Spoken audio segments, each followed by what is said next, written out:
रात्रीची वेळ, हातात काठ्या, डोळ्यात राग आणि समोर ईव्हीएम मशीननी भरलेली बस. ठाण्यातल्या ब्रह्मांड परिसरात काल रात्री जे काही घडलं ते लोकशाहीला काळीमा फासणारं होतं की सत्तेसाठी चाललेला जीवापाड संघर्ष. मतदान संपलं, आता शांतता असेल असं वाटत असतानाच अचानक आरडाओरडा सुरू झाला. गाड्यांच्या काचा फुटू लागल्या आणि पाहता पाहता पूर्ण परिसराचं रूपांतर एका युद्धभूमीमध्ये झालं. नक्की त्या एका बसमध्ये असं काय होतं की शेकडो लोक जीवाच्या आकांताने तिच्यावर तुटून पडले आणि पोलीस आयुक्तांपासून ते खासदारांपर्यंत सर्वांची धावाधाव का उडाली? या राड्यामागचं खरं कारण काय होतं हे ऐकलं तर तुम्हीही थक्कच व्हाल. ठाणे महानगरपालिकेच्या प्रभाग क्रमांक 3 मध्ये काल जे नाट्य रंगलं त्याची सुरुवात एका साध्या संशयातून झाली. मतदान प्रक्रिया संपल्यानंतर सेंट झेवियर्स शाळेबाहेर जेव्हा ईव्हीएम मशीन सील करून बसमध्ये भरली जात होती तेव्हा अचानक अफवा पसरली की मशीन्स पळवल्या जात आहेत. पाहता पाहता तिथे जमलेल्या शेकडो समर्थकांनी त्या बसला घेराव घातला. ही केवळ एक गर्दी नव्हती तर तो एक फुटलेला ज्वालामुखी होता.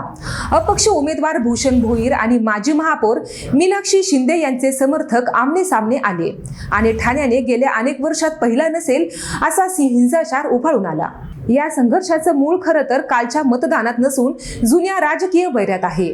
भूषण भोईर ज्यांनी शिवसेनेचे तिकीट नाकारल्यानंतर बंडखोरीचे निशाण फडकवलं त्यांनी या निवडणुकीत आपली सर्व शक्ती पणाला लावली आहे. तर दुसरीकडे मीनाक्षी शिंदे यांच्यासारख्या दिग्गज नेत्यासाठी ही निवडणूक अस्तित्वाची लढाई बनलेली आहे. प्रभाग क्रमांक 3 मधील ही लढत केवळ 2 उमेदवारांमधील उरली नव्हती तर ती प्रतिष्ठेची आणि वचपा काढण्याची बनलेली होती. आणि याच तणावातून कालच्या राड्याची पहिली ठिणगी पडली जेव्हा भूषण भोईर स्वतः मतदान केंद्रात शिरले. नेमकं काय घडलं त्या रात्री? प्रत्यक्षदर्शी सांगतात की जशी ईव्हीएम मशीन भरलेली बस हल्ली तसा संशय बळावला की काहीतरी गडबड सुरू आहे. भूषण भोईर यांच्या समर्थकांनी बस अडवून धरली. तिथल्या वातावरणात इतकी भीती आणि संताप होता की कोणी कोणाचं ऐकायला तयारच नव्हतं. याच गडबडीत काही तरुणांनी वाहनांची तोडाफोड सुरू केली. गाड्यांच्या काचा फुटल्याचा आवाज आणि लोकांच्या किंकाळ्यांनी ब्रह्मांडाचा परिसर हादरून गेला. पोलिसांनी सुरुवातीला समजावण्याचा प्रयत्न केला पण जमाव इतका हिंसक झालेला होता की पोलिसांनाही मागे हटावं लागलं. परिस्थिती हाताबाहेर जात असल्याचं लक्षात येताच पोलिसांनी राज्य राखीव दलाची मदत मागवली. मग सुरू झाला पोलिसांचा कडाडून प्रहार. जमलेल्या जमावाला पांगवण्यासाठी पोलिसांनी लाठीचार्ज केला. लोक इकडे तिकडे धावत होते. चपलांचा खच पडलेला होता आणि हवेत फक्त पोलिसांच्या शिट्ट्यांचा आणि लाठ्यांचा आवाज घुमत होता. शांत ठाण्यात हे असं काय सुरू झालं या प्रश्नाने सर्वसामान्य नागरिक घरांच्या खिडक्यातून आणि भीतीपोटी खाली पाहत होते. लोकशाहीचा उत्सव अशा प्रकारे रक्तरंजित होईल असं कुणाला देखील वाटलं नव्हतं. या राड्यानंतर सुरू झाला तो आरोप प्रत्यारोपांचा दुसरा अंक. माजी महापौर मीनाक्षी शिंदे यांनी कॅमेरा समोर येत अत्यंत खळबळजनक दावा केला. त्यांच्या मते भूषण भोईर यांनी मुद्दाम बाहेरून गुंड प्रवृत्तीची माणसं आणि हत्यारं आणली होती. हा फक्त गोंधळ नव्हता तर एखाद्याचा बळी घेण्याचा हा पूर्वनियोजित खट होता असा थेट आरोप त्यांनी केला. शिंदे यांच्या या दाव्याने राजकीय वर्तुळात मोठी खळबळ उडालेली आहे. जर खरोखरच हत्यार आणली गेली असतील तर या निवडणुकीचा स्तर नक्की कुठे जाऊन पोहोचलाय असा प्रश्न आता उपस्थित होत आहे. दुसरीकडे भूषण भोईर यांच्या गटाने दिलेला जबाब तर त्याहूनही धक्कादायक आहे. भोईर यांच्या समर्थकांनी आरोप केलाय की शिंदे यांच्या कार्यकर्त्यांनी भोईर यांच्या डोळ्यात थेट मिरचीची पूड फेकली. एका उमेदवाराला शारीरिक इजा करून त्याला रिंगणातून बाहेर काढण्याचा हा प्रयत्न होता असं त्यांचं म्हणणं आहे. डोळ्यात मिरचीची पूड फेकणं ही कृती अत्यंत खालच्या पातळीचं राजकारण दर्शवते. या सगळ्या वादाच्या केंद्रस्थानी एक व्हायरल ऑडिओ क्लिप सुद्धा आहे. निवडणुकीच्या काही दिवस आधी मीनाक्षी शिंदे यांची आगरी समाजाबद्दलची एक कथित ऑडिओ क्लिप पसरलेली होती. या क्लिपमुळे आधीच वातावरण तापलेलं होतं. आपल्या समाजाबद्दल अपमानजनक शब्द वापरले गेल्याची भावना भोईर समर्थकांमध्ये होती आणि हाच संताप कालच्या मतदानाच्या दिवशी बाहेर पडला. एक ऑडिओ क्लिप निवडणुकीचं चित्र कसं पालटू शकते आणि लोकांच्या भावना कशा भडकवू शकते याचं हे उत्तम उदाहरण ठरलं.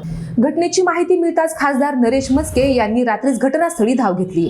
त्यांनी मीनाक्षी शिंदे यांची थेट भेट घेऊन विचारपूस केली आणि प्रशासनाकडे बोगस मतदानाची चौकशी करण्याची मागणी लावून धरली.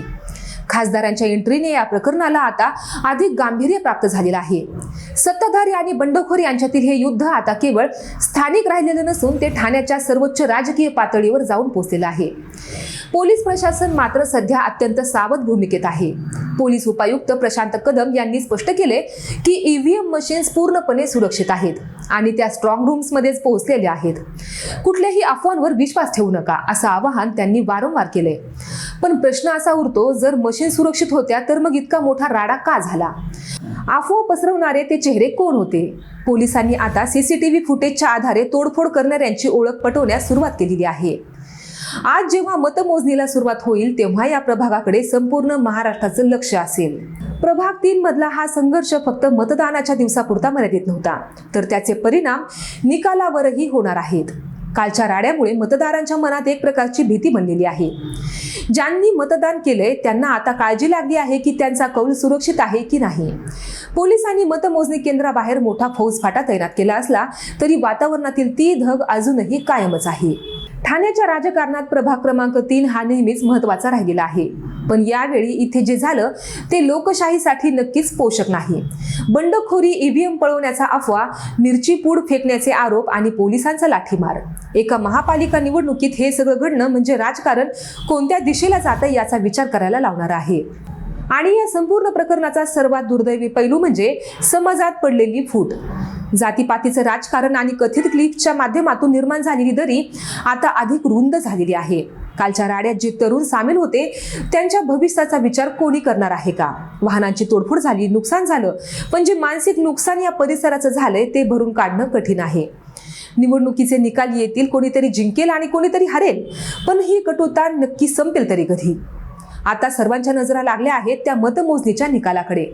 भूषण भोईर यांची बंडखोरी यशस्वी होणार की मीनाक्षी शिंदे आपला गड राखण्यात यशस्वी होणार? तुम्हाला काय वाटते? ठाण्यातील हा राडा पूर्वनियोजित होता की केवळ एका अफवेचा परिणाम? तुमच्या प्रतिक्रिया कमेंट्स बॉक्समध्ये नक्की सांगा आणि आपल्या चॅनलला सबस्क्राईब करायला विसरू नका. धन्यवाद.